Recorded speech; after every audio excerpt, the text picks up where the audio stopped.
All right, let's get out of here.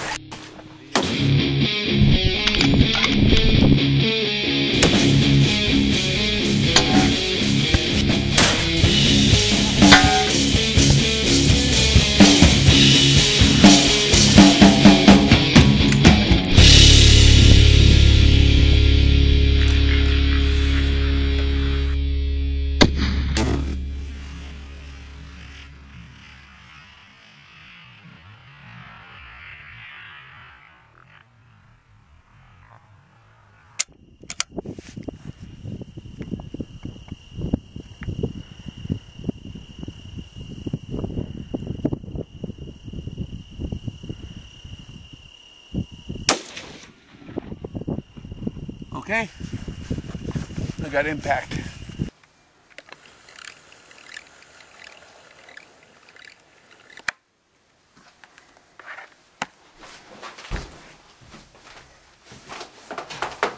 Howdy, Rex here. Right, this video we're going to discuss how to zero your rifle scope. So this is going to be pretty easy for us. We're dealing with pretty good equipment.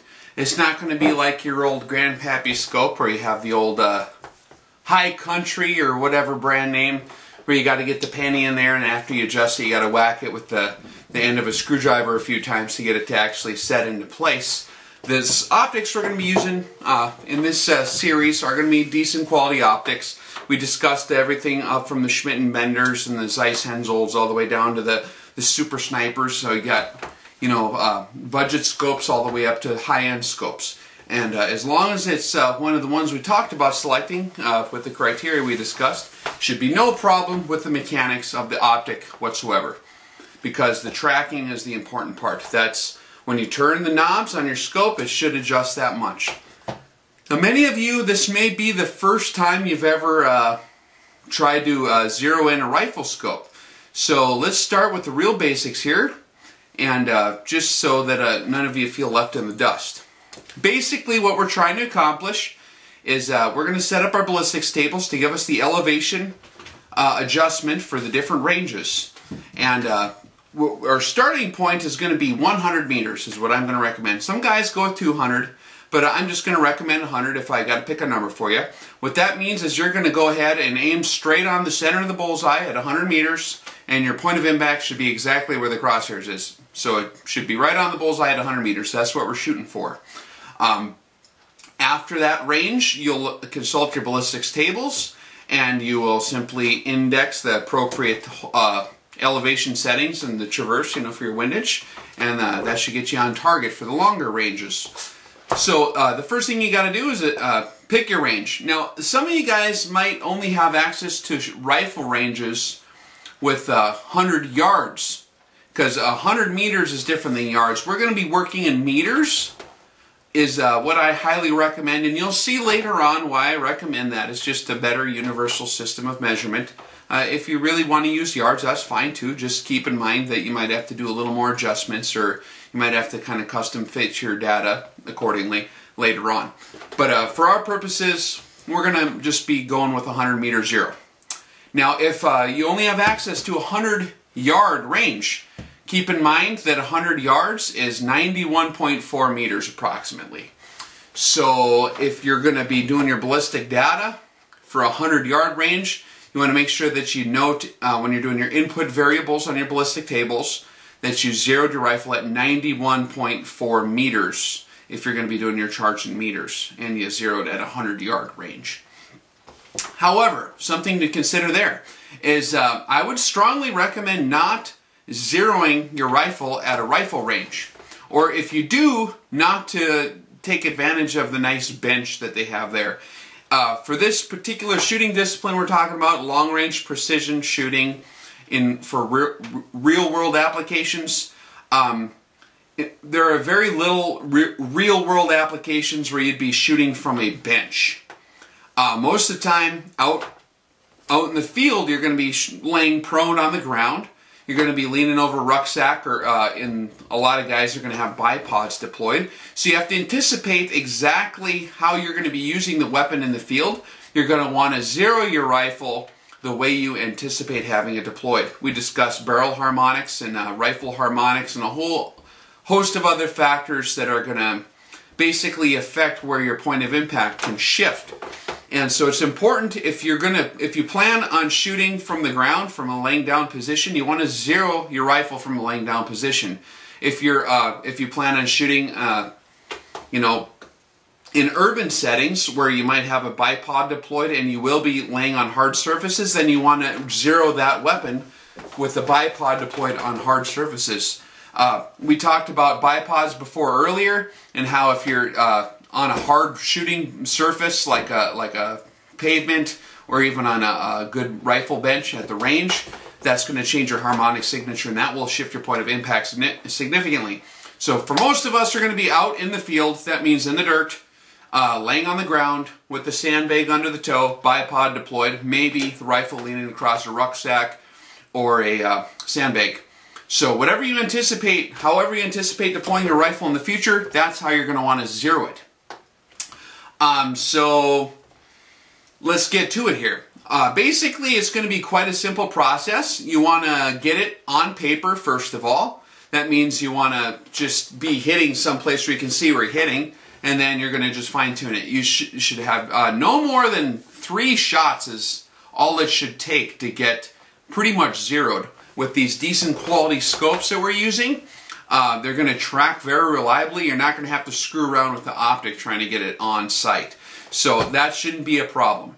A lot of guys, after we discussed how to properly mount the scope, if you're using good optics and quality bases and good rings, you should be pretty close to mechanical zero a lot of the times. Sometimes something won't line up perfectly and you might have to really adjust on it. But you shouldn't be towards the periphery of a lens adjusting sideways or up and down, trying to get your rifle scope zeroed.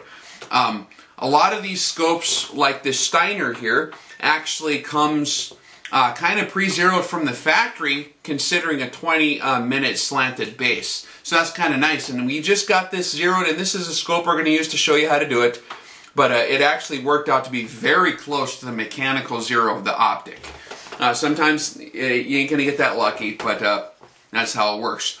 Now, bore sighting. A lot of guys like to take their weapons into the gun store, and they have the equipment there. They can put in a bore sighting tool. Sometimes they have a deal that sticks in the muzzle with a little graph on it, and you set your scope height, and then you just adjust the scope to get on there. One thing to keep in mind with bore sighting is that's no substitution for an actual zero. Some guys don't realize that.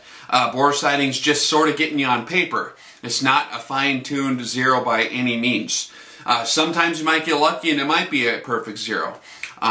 But there's, so you don't necessarily need to have the bore sighting tools. They are very handy and it's quick, and gun stores will be equipped with that. And they'll usually do it for free or for a small fee. But if you don't have access to bore sighting tools and you want to accomplish that yourself, it's quite easy. You simply take the rifle, you prop it up on something solid, you get it zeroed in on a target, and you're going to remove the bolt. I don't know if you can see this from over there, but you're going to take the bolt out, you're going to get behind the rifle, you're going to look down the bore. You're going to center the target right in the center of the bore. So you're going to have the circle, and you're going to have the target right in the center. You're going to want the same amount of space from looking through the rifling all around. And then you simply go up without wiggling the rifle. You want it to be dead steady. And you go up and you just simply turn your dials on your optic until you'll watch the crosshairs move up and down as you dial back and forth. And you just get the crosshairs to go on the center of the target, and then you just confirm to make sure that your bore is pointed the same place your crosshairs are pointed. You're going to want to pick a range that's similar to what you're going to zero for. So like 100, something about 100 meters out there should get you on paper or close to the paper. So if you can bore sight your rifle, I always do it the old-fashioned way. I learned to do it that way, just by looking, doing a visual bore sighting, and I can usually get within a couple inches. Definitely on paper, so that's usually not a problem. If you have bore sighting tools, or if you think that might be easier, don't worry about it. Whatever you got to do. You don't always have to bore sight. For some rifles, this particular rifle here, the cheek piece was a little high. We could have removed it, I suppose, but we got out in the field and I was kind of in a hurry. The daylight was going down. So I didn't even bore sight this rifle.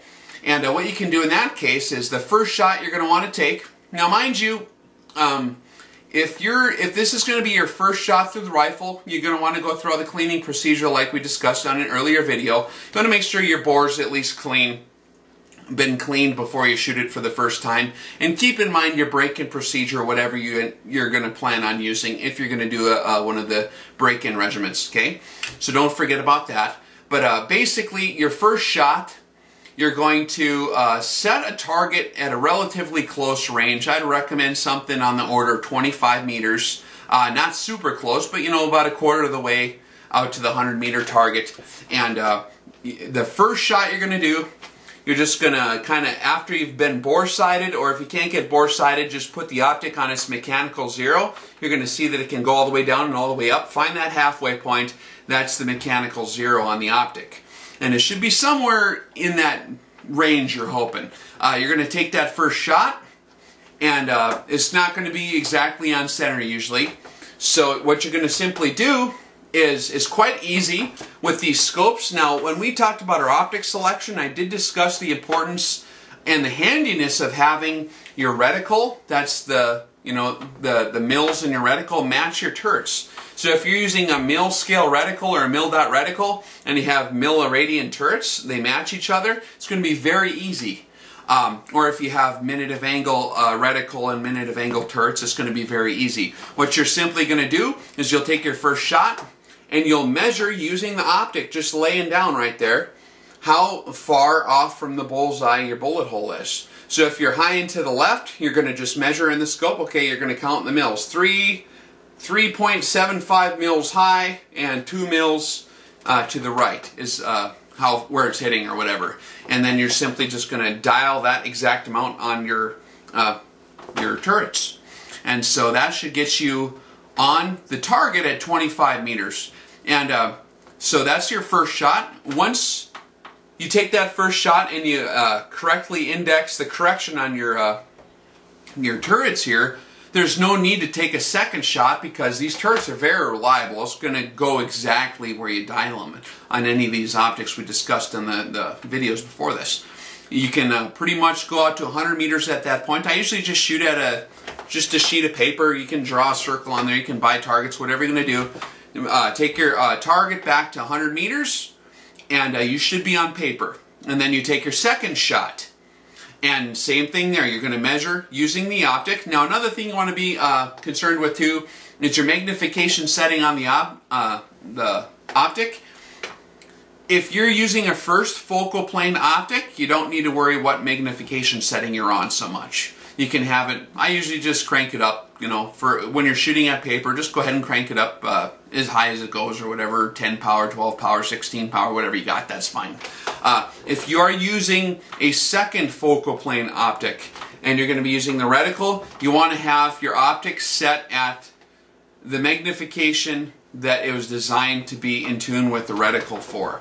And that can vary. It's usually 10 power or the maximum range setting. It can vary depending on manufacturer. So if you got a second focal plane optic, then you want to definitely make sure you're in the right magnification setting, or your mils will not actually be mils in your reticle. They're not going to match your turrets. So just keep that in mind. But if you got the kind of optics we recommended earlier, you simply look how far you missed by, and then you just dial in the optic accordingly. So let's get a closer look at what these scope turrets look like so I can kind of show you what's going on. Alright, what you're going to notice on your optic, you have the top turret, that's for your elevation, and it's going to be marked in the units of measurement that you're going to be adjusting. Now this is labeled 1/10 of a milliradian, so that's going to match my reticle there. And you got your numbers going from 0 to a certain number, and then it'll repeat. And this one has a double turn knob with the second turn labeled on these top numbers. So there's your different values. Now what you're going to do when you're zeroing this thing is you're just going to go ahead and forget about where it's zeroed and all that. You're going to take your shot and you're just going to sight in the rifle. If it ends up landing on that setting, so be it. That's fine. What you're going to do is you're going to adjust both your turrets, your windage, and your elevation settings to get your your point of impact directly on the bullseye at 100 meters. So you're going to zero it similar to like you would with any other rifle scope. After you're zeroed, we're going to do what they call slipping the scales.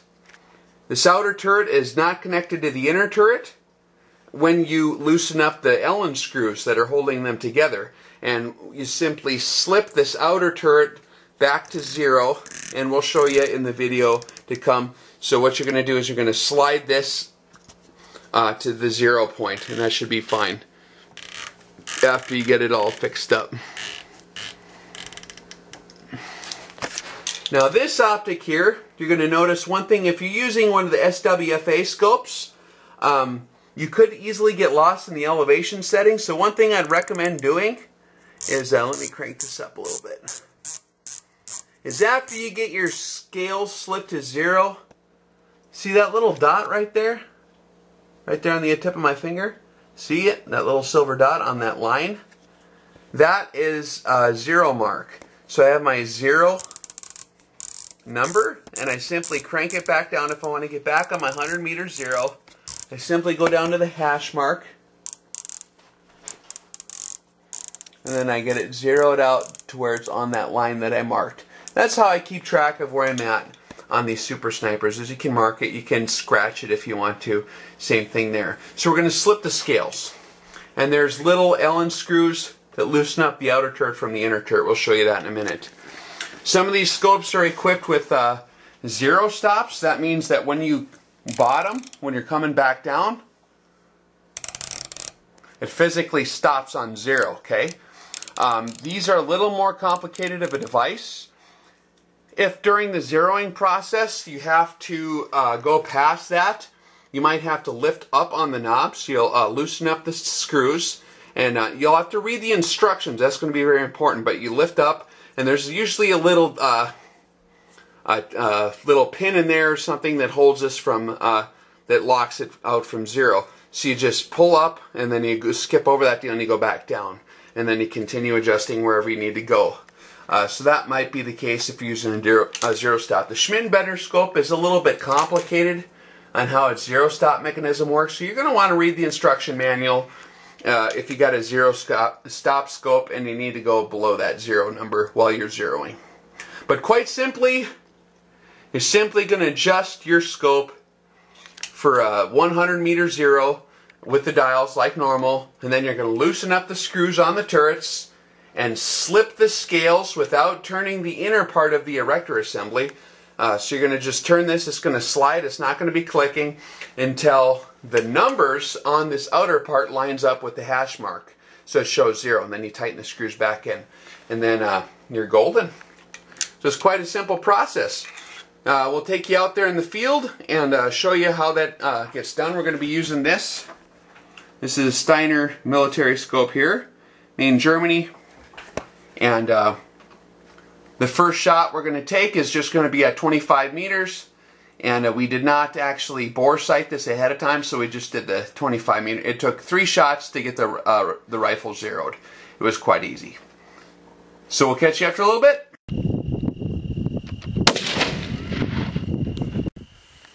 So our first shot that we did is we set this box up at 25 meters. That's approximately where you're going to have the first intersection of the line of sight and the flight path of the bullet. So we just put a piece of tape on there, it held right on center. I took a shot and confirmed an impact right here. I looked through the scope, seeing that it was a certain amount of mils this way, and I just cranked it up exactly how much it showed in the reticle. And then I didn't even bother to confirm another shot on here. Why waste ammo? We just went out to the 100 meter target and got it dialed in with the next 2 shots.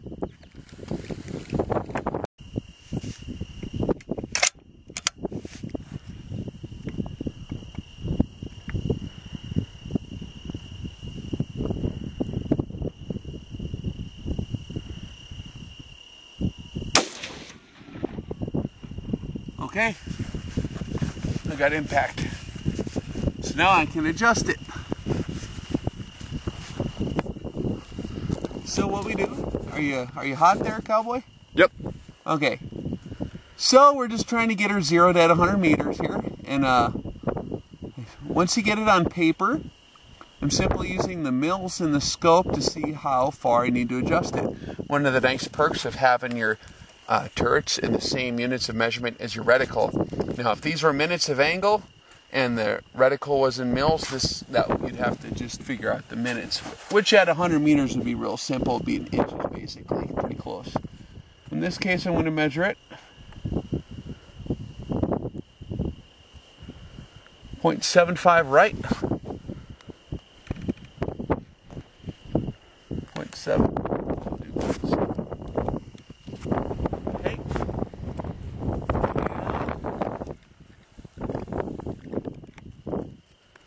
6 down.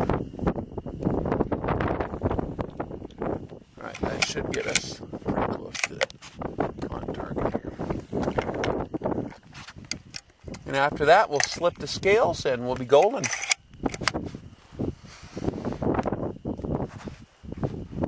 Assuming it's shooting straight. Alright.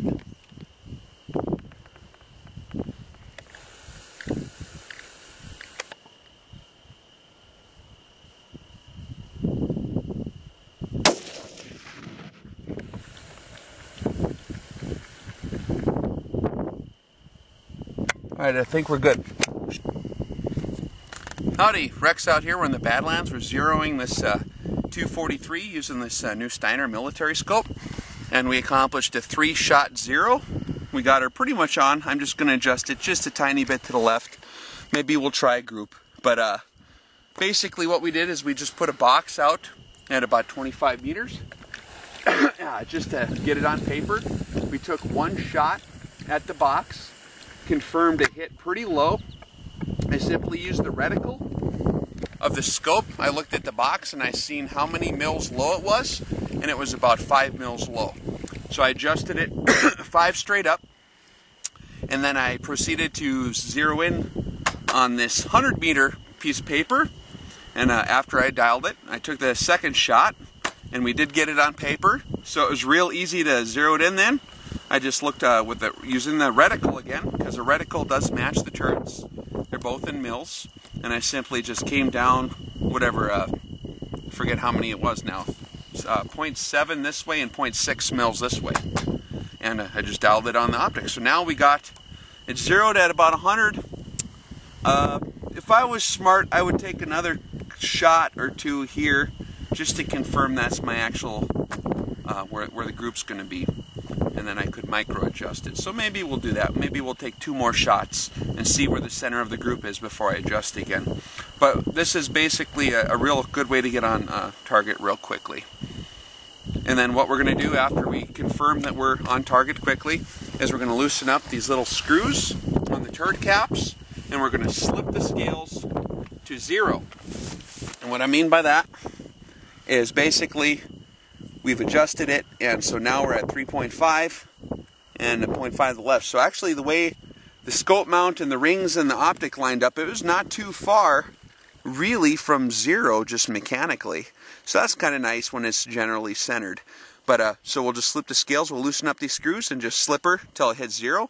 And you want to make sure these screws are loose enough, otherwise you'll adjust the actual turret on the inside and that'll change your point of impact. So make sure they're backed out all the way. We'll slip it to 0 and we'll tighten it up again. Likewise with this, we'll loosen up these 2 screws on top here and we'll just slip that back to the 0 number. And it should be zeroed at 100. So it's a relatively simple process. It took us like 2 minutes. So before today, I didn't even know that the 3-shot zeroing was possible. Sure it is. You pull it out in what? 2 minutes? Yeah, something like that. I'll put number shells in. Okay.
I got a 3-shot group on basically a virgin barrel.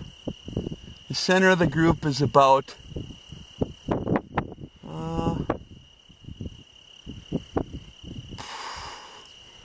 2 clicks to the right.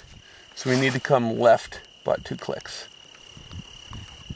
Okay, should be zeroed now.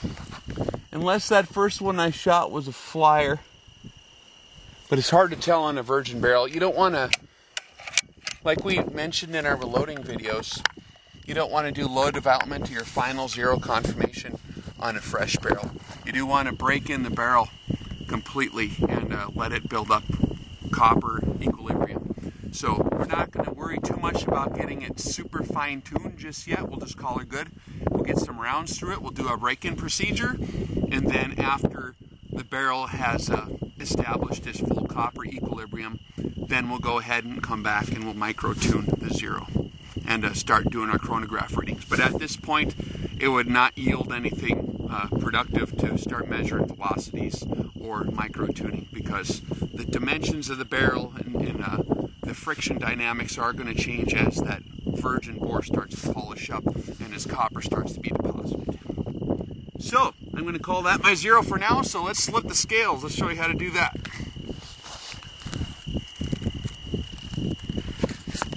Okay, someone gave me these wrenches. I don't know which one is which. Hopefully one of them's the right size. Okay. This should be a relatively easy process. Let's do the elevation knob first. So we're going to loosen up these 2 screws right here and just turn it to 0. So let me remember where I'm at. We're at 3.4 in case I wiggle it. So simply, hopefully I don't lose these little buggers.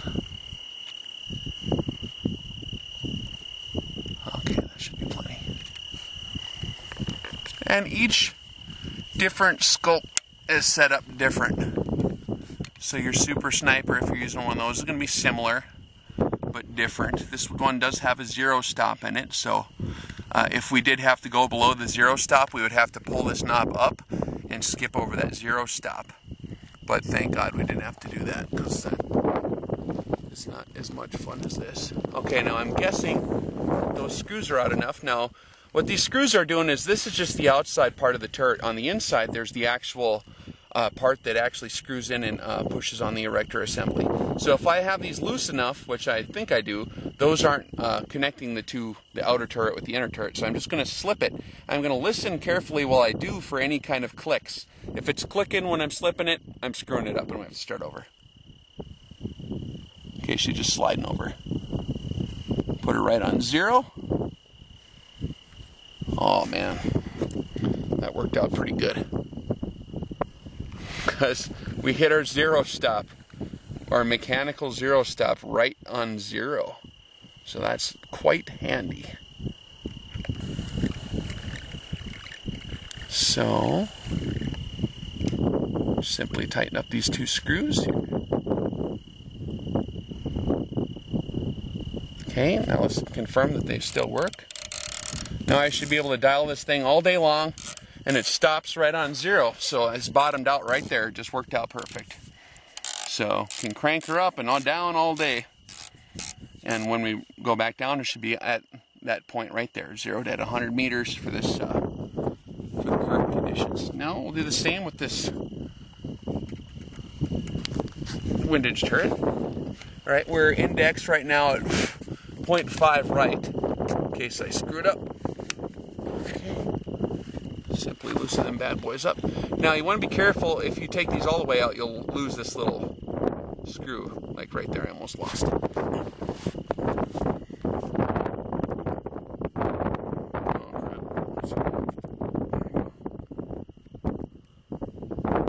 Actually, I don't think I need to back these out near as far, but some of them are fuzzy, so we'll just try that.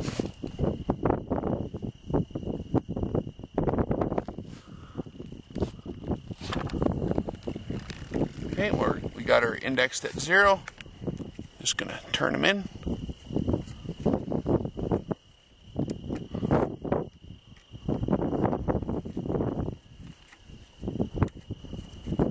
Now let's make sure, because these do float inside there a little bit. I want to make sure we have our full range of adjustment on both of these. Oh, sorry, dude. So I'm going to come all the way over. Yep. Came all the way over to 5 there, and we can basically almost get all the way to 5 there, so that's fine. Okay, let's try this. I want to make sure I got my full range of adjustment. Bottomed out at 0. Going past 10, now I'm going up to 20 some. Okay, yeah, we almost get up to 19 before she bottoms out. So 19 mils of elevation. That'll have to work. And honestly, 19 mils of elevation is a lot. So I don't think we'll be shooting that far in regular life. So we got it zeroed in 3 rounds. We confirmed with the group, with the last 2. We got 5 extra. I don't have any ballistics tables with me, but I have the ballistics tables halfway in my brain. So let's try to shoot that silhouette out there maybe. That might be fun. So we'll relocate and go to our shooting position and try that out.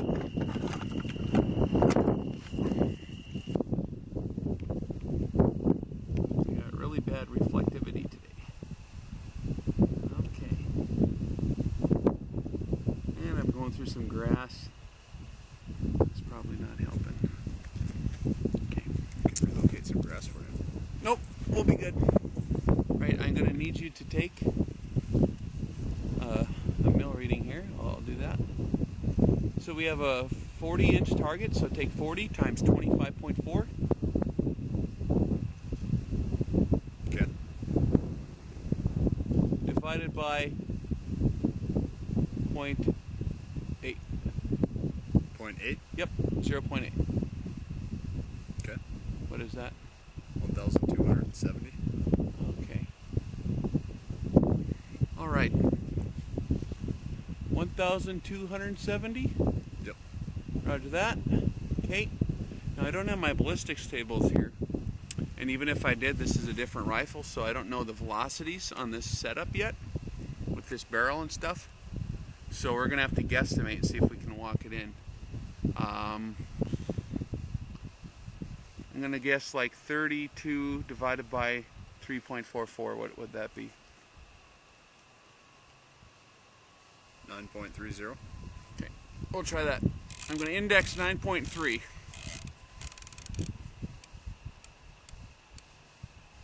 Okay. And actually, magically, the wind is starting to die down right now. Very nice. So I'm just going to hold off for spin. I'm going to hold off almost, and there's a little bit of wind still coming, kind of going to the right. Probably from our 7 o'clock. I'm going to say, I'm going to hold off almost a full mil to the left.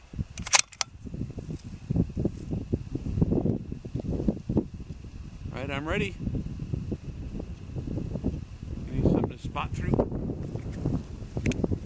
If you can see where I'm hitting, that'd be awesome.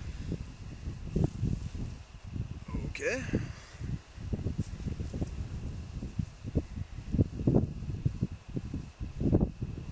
don't suppose this zooms in at all.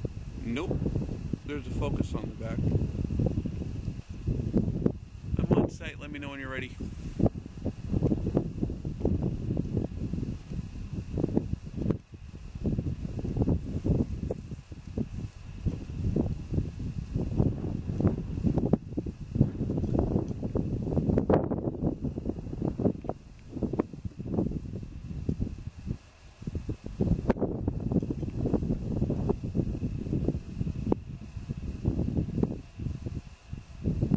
Shooter ready. Okay. Green light? Yep.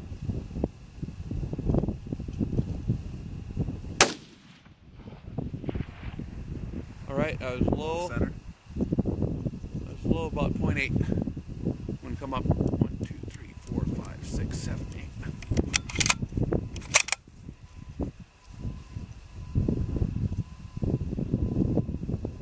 On site. Ready?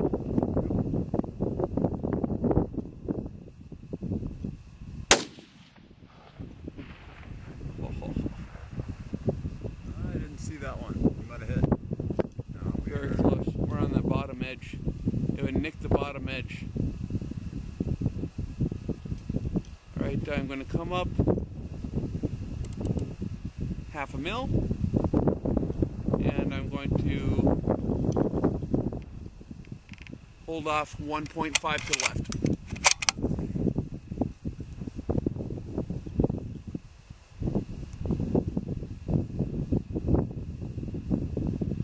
On sight.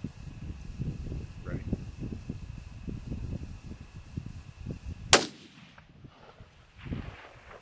Hit. Didn't see that one either. Yeah, dust peripheral signature. I think it hit low in the center.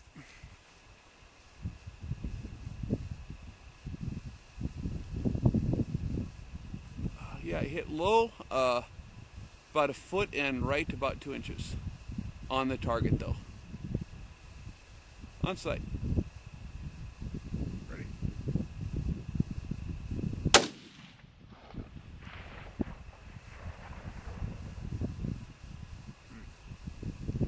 Seeing it? Nope. Yeah, it's a little wussy caliber. You got kind of a blurry image in that thing? It's pretty clear, but it's just far enough away. Do you want to get your zoom lens on that with your camera? Nope, we're good. You ready?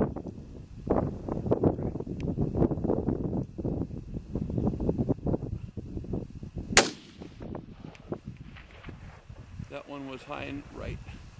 It ricocheted off the left shoulder. Okay. About 2 o'clock. Cool, man.